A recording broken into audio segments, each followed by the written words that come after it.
What are my two favorite exercises for biceps? In this video, I'm going to share with you what those exercises are, and I'll teach you why I think just about everybody should be incorporating them into their workouts. I'll also bring you here into the gym and show you how to set them up and how to do them properly to get as much as you can out of your biceps training. But first of all, I want to address something that I believe is incredibly important with respect to biceps training. It's the question of, do I really need to be training biceps?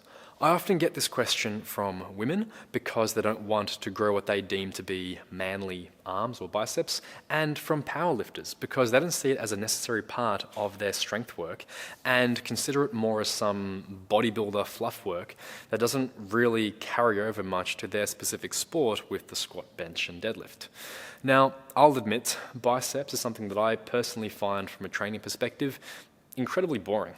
Even when I was heavily into bodybuilding, I found it boring. I'm actually not entirely sure what it is. Even back in high school, when everybody was doing biceps to pump up their arms, my big three movements were deadlifts, chin-ups, and barbell bench press. Close fourth would have been lying leg curl, of all random things. But even still, I do think that just like any other body part, they are absolutely essential to be training. Even if you don't care about the size of your arms, it's important to keep in mind that training a muscle is so much more than building the size of that muscle. Stimulating the biceps in some meaningful way is going to have a lot of important carryovers to overall joint mechanics at the shoulder and elbow, and even upstream towards the shoulder blade, due to how the biceps attach and interact with the shoulder blade. You see, the forces that bodybuilders use to stimulate their biceps to grow are the same forces that all humans should be applying to this upper extremity to keep it moving well. Neglecting biceps training completely will lead to some kind of loss in strength in this whole area and all the surrounding connective tissues, along with potentially a loss in mobility and range through these related joints, which is something both women and powerlifters should care about a lot. Now, of course, that doesn't mean that you have to do the same volumes or intensities or frequencies as somebody looking to add inches to their arms, but for general, joint maintenance and strength, whatever you want to call it, I would definitely look at incorporating some direct biceps work into your routine. What that looks like for you is obviously going to be a very personal thing.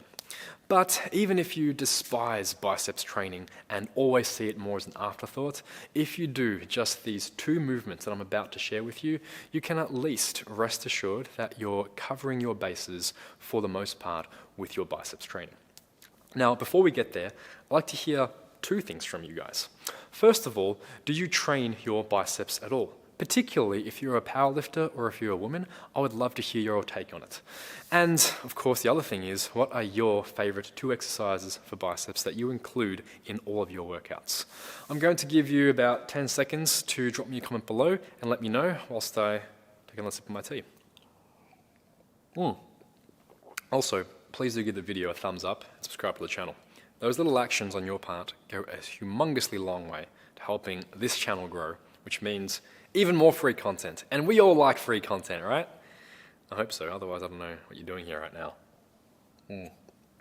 All right, so exercise number 1 is a single arm dumbbell preacher curl. There's a couple of specific nuances going on here that make me like this as an exercise so much. First of all, the bracing support. If you've been watching through this series so far, you'll know that when it comes to muscle building, I am a big fan of movements that tend to take away your ability, your need to stabilize or balance your body and help you remove momentum from an exercise. Momentum isn't necessarily bad per se, and neither is needing to stabilize or balance your body. That itself is another skill altogether that should be emphasized at some point in your training cycle.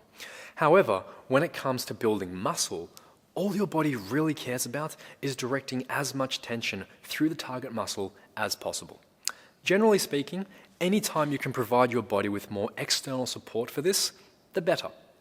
The second reason is the ability for you to adjust your body into the best position possible for your individual structure. The issue with barbells, even the popular easy barbell, is that it doesn't accommodate for everyone's natural human mechanics. There's a structural feature in all humans known as the carrying angle, which is the fact that as you bend your elbows, your forearms don't travel straight up in front of you as if they're on train tracks. We all subconsciously are aware of this. If you're watching this video on your phone right now and you're holding your phone, I'll bet you're holding it across your midline here as opposed to holding it parallel to your shoulder like this. It's something that all humans have, and this carrying angle accommodates for our natural gait cycle when we walk so we don't smack into our hips. As such, it's part of why women tend to have larger carrying angles than men due to their hip and shoulder structure, and it is also something that is slightly different side to side, typically exhibiting more on your, I think it's dominant arm than non-dominant arm. Might be wrong there. Anyway, this is all a structural thing that we actually have very little control over. So what happens when we go to curl with a barbell that forces us to adhere to an unnatural parallel plane of motion is, in very simple terms, your body will be constantly fighting against the fixed path that we're being forced on, and it will try to rotate itself into a more comfortable position. This little war winds up doing two things. First, it takes away from the effort that could have been focused instead on contracting your biceps and lifting the weight. But secondly, and probably more importantly, it creates a lot of unnecessary and completely avoidable joint strain. One of the most important things to consider with building muscle is actually not finding the perfect exercise or program, because it doesn't exist. Instead, it's about finding the best methods to be able to stick with this endeavor for a very, very, very, very long time. Consistency and long-term progression trumps all, and part of creating this consistency and longevity is going to be about doing everything that you can to preserve your body and recovery capacity as early as possible. Even if you're a teenager who's just starting out or don't have any joint pain or issues whatsoever, you will do very well to make smart decisions early, as that will not only allow you to build a ton of muscle and strength very quickly, it will also keep you healthy for far longer, and your future self will thank you for making that choice. Now, if you want to learn a little bit more about this, I did a video on elbow pain a little while ago that I'll drop a link to right up here somewhere, so you can go check that out later. So, with the preacher curl, I position my body in whatever angle allows you to create a straight line of pull for the fibers to work against the weight. You'll see that means that my shoulders aren't squared off and I'm in an offset position. Everybody is different based upon your mobility. And also you'll find that it's different side to side due to the differences in those carrying angles in your dominant side versus your non-dominant side. Just set yourself up so your biceps are comfortably sitting in a vertical plane to be pulling that weight up. All right, so that's exercise number one. What's exercise number two? The cable archer curl. This is one that I got from my friend Dr. Jordan Shallow a little while ago and has quickly become one of my favorite exercises. Now, the first thing you're going to see is that this is actually the complete opposite of the preacher curl in terms of bracing support. There is next to none, with your upper arm simply floating in space the entire time. So you could make the argument that from a muscle building perspective, it's inferior. If we were to reduce muscle building down to just bracing support, you'd be absolutely correct. But as always, it's about much more than just one variable. This is a movement that I'd utilize not just for biceps growth, but more so for that overall joint health and mobility that I alluded to earlier. When you're in this position, you're putting your shoulder blade into a degree of upwards rotation and elevation. Depending on how you angle your body, you can also get a degree of protraction. This reaching position is one that I find people tend to neglect a lot with their training, especially powerlifters, where so much of their training is spent in the opposite position of keeping their shoulder blades pulled back and down into downwards rotation, retraction, and depression. But even if you're not a powerlifter, I'm sure you've used the cue in the past of keeping your shoulder blades pulled back and down or sticking your chest up. I know how I have in the past when I wasn't as well informed and know what I know now.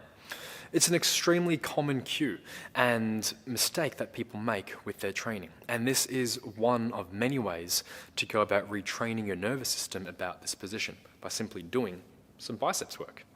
So as you perform this exercise, think about opening up your shoulder blade or reaching out and forwards as much as you comfortably can, and fixate your arm in this position as you perform the curl motion.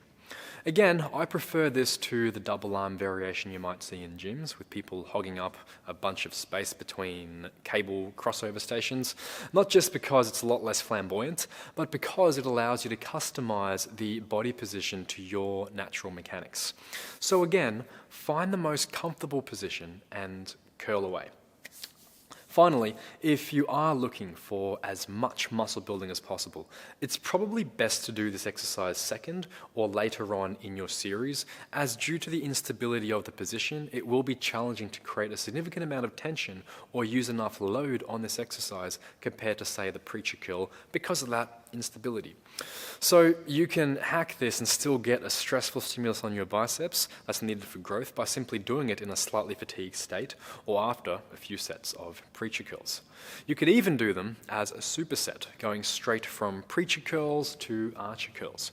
One of my favorite time-saving things to do is go right arm preacher, right arm archer, and then straight to left arm preacher, left arm archer, then straight back to the start again with no rest or very minimal rest between rounds.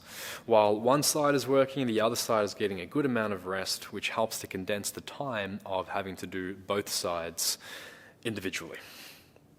So there you have it, guys, my 2 favorite exercises for biceps. Give them a shot, let me know how you go with them, and if you have any questions at all, do feel free to drop them below into the comments section, and I'll see you all next time. Series, as due to the instability,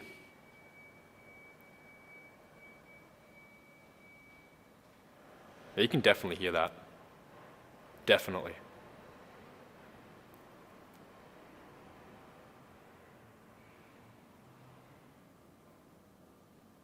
Couldn't have waited like 15 seconds.